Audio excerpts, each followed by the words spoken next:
What's going on, everybody? Welcome to another edition of Knicks Latest. Make sure you hit the subscribe button, like this video, drop a comment, especially for this, because I do want to get your opinions on this. We all know what we're going to talk about today. Shams dropping a ShamWow yesterday. During the day, a bomb that essentially the Knicks and Bucks were in discussions for trading Giannis Antetokounmpo to the New York Knicks this summer in August. Something that was speculated widely throughout the league. Some league sources, some insiders have reported this as well, but Shams basically confirming it, because if it comes from Shams' mouth, everybody believes it. And now that it's officially official that the Knicks wanted Giannis or were interested in Giannis, and the Bucks, more specifically Giannis, wanted to go to the Knicks, I guess it's a topic of discussion. Now, first of all, this is not what I wanted. This is not someone who I want. This is a channel where I have been very, very, very sure to say that I don't like talking about these rumors. I think they're dumb, especially at a time like this when the Knicks have their best roster that they've had probably of my lifetime, close to my lifetime. This is a year where the Knicks are, I wouldn't say favored to win the East, but one of the favorites to win the East, a potential NBA champion. And here we are talking about possibly blowing up the whole roster for one player. Granted, that player is Giannis Antetokounmpo. Granted, that player is going to be a Hall of Famer. And granted, that player is a former MVP. It still seems very silly that after a year where the Knicks go to the sixth game of the Eastern Conference Finals, that Leon Rose and company, some of the fan base wants to blow the team up for one player. We've seen that happen before. Did not have great results, be that it was a different situation at the time. It's just not something that I think Knicks fans should entertain. It's not something that I think that Knicks media should entertain. It's not something I think the Knicks front office should entertain. But if it's a story, it's a story, and you got to talk about it.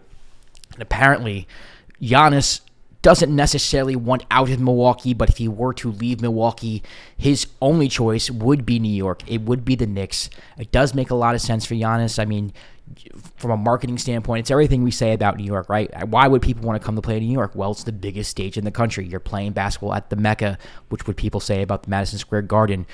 Winning a championship in New York would mean everything to the city. To be the person to lead the Knicks to a championship would immortalize you in basketball history. Not that he's not already immortalized anyway. For other reasons, I'm sure as well. You know, for me, it's one of those things where if the Knicks were teetering on the playoffs, like, 7-8 seed, or not making the playoffs every year, if this was during the 2000s or 2010s, you could convince me, hey, let's go out, let's get Giannis, let's run this thing, let's see what we can do here. But that's not the case anymore. For the Knicks to get Giannis, they're going to have to get Karl Anthony Towns, plus other pieces, plus draft compensation. It's just not worth it at this point. Again, like, we are a team that is this close away from winning an NBA championship and have already blown up the team once already. Why do it again? It doesn't really make any sense. Why give away a bunch of pieces that you've probably traded for, cut salary cap for? It just wouldn't. It doesn't make any sense. And the fact that we have to be here 2 weeks before the season talking about a possible Giannis Antetokounmpo to your Knicks trade during the season, after the season, it's kind of frustrating, considering that all I want to do is talk about the Knicks' potential NBA Finals run. Would I want Giannis on the team if the Knicks lose this season? I'm not sure. I got to see how things play out. First, I want to see how Mike Brown does with this roster. That's my main concern right now as a Knicks fan. How does this team look with Mike Brown? What changes need to be made? What players fit the offense? What players don't fit the offense or defense? Who can be a trade candidate? What contracts are expiring? What contracts are Leon Rose? Is he willing to let expire? Things of that nature. I remember in the offseason, when they weren't extending Bridges and Mitchell Robinson, there was thoughts of like, hey, maybe they're trying to get rid of them.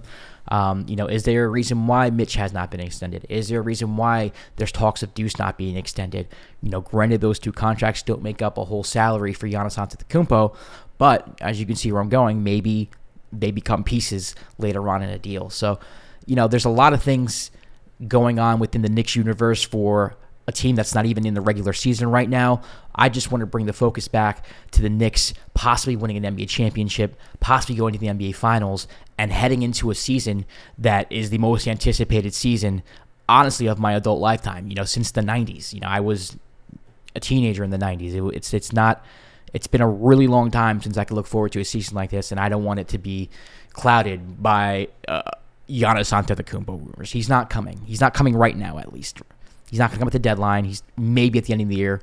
We'll talk about it. The Milwaukee Bucks themselves, to me, I consider them maybe a little bit of a sleeper in the Eastern Conference. They're a team that's won the NBA championship.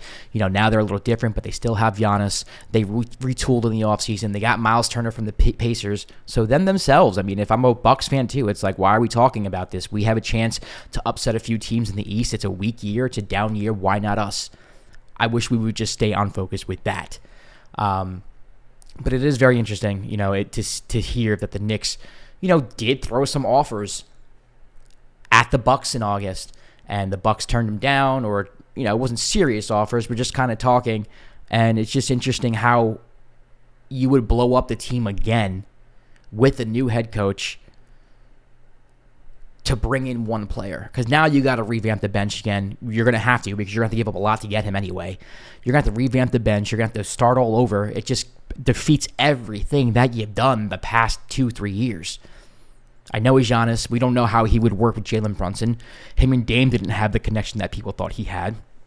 You're banking on a lot giving this guy up. To me, if I'm a Knicks fan, I say go get Giannis as a last-ditch effort. If I feel this window has closed, if I feel, okay, this window with Jalen Brunson and Karl-Anthony Towns is just not going to work, we're going to need something different, and we're going to need it now, that's when you go get Giannis. Right now, I don't even think it's worth talking about. I don't even think it's worth entertaining. But, if it's the biggest thing on Knicks Twitter, if it's the biggest thing that all the people are writing about in the newspapers and online articles and on the sports TV shows, we got hit it here on Knicks Latest. Got to throw a salacious thumbnail and headline at you. It just is what it is. But just so y'all know my opinion, not for it, don't want it, not interested in it, not interested in talking about it. Let me know what you think in the comments, though. Am I bugging? Do you think that the Knicks would be stupid to reject a Giannis Antetokounmpo deal? Would you want them to go out of their way to get him? That's something I would want to know. Do you want to trade Karl-Anthony Towns right now, this moment, October 8th? Would you trade Karl-Anthony Towns for Giannis Antetokounmpo and start all over with a new head coach and new role players? Does that make sense to you? I don't know. Let me know. Other roster updates, there are no updates. There's a preseason game against the Minnesota Timberwolves coming up. Mike Brown did say he's going to play the starters more minutes, the rotation players more minutes, which I'm anxious to see.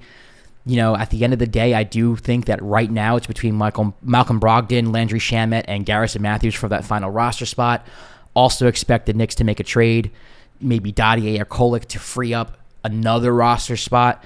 If Garrison keeps shooting like this and they want to keep Landry, I think there's a chance maybe they make a bigger trade where they open up 2 other roster spots, because right now we know that Mike Brown, he wants pace, he wants shooting, and all 3 guys can provide that, but all 3 guys are also different in their ways. And I don't think they thought that Garrison Matthews was going to come in and make such a big impression. It seems like some people would rather Garrison than Landry Shamet right now. I do think the Knicks brass, though, is leaning towards giving Malcolm Brogdon that final spot and then opening up another spot for Landry Shamet and then going from there. You can add a 15th player later on in March, I believe, to your roster, and it wouldn't surprise me if it's someone like Garrison Matthews if he hasn't been picked up by a team by now. So that's what I'm looking forward to. What kind of lineups is Mike Brown putting in this next preseason game? What kind of process are they doing? Is Jalen Brunson more comfortable with the ball? We saw in the second game he played a lot better, I thought, in the second game. The bench mob, I want to see better shot selection from Jordan Clarkson. Yabusele maybe running with the starters. Just different lineups. I like that Mike Brown experimented with Deuce McBride in with the starting lineup, getting minutes there. 5 out.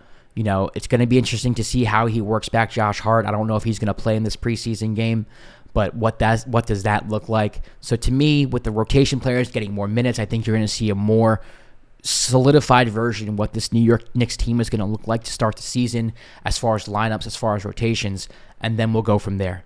Let me know what you're looking forward to in the game against the Minnesota Timberwolves. Let me know what you're looking forward to as far as the Giannis Antetokounmpo situation. Are you looking for it to end, or do you want the Knicks to push this?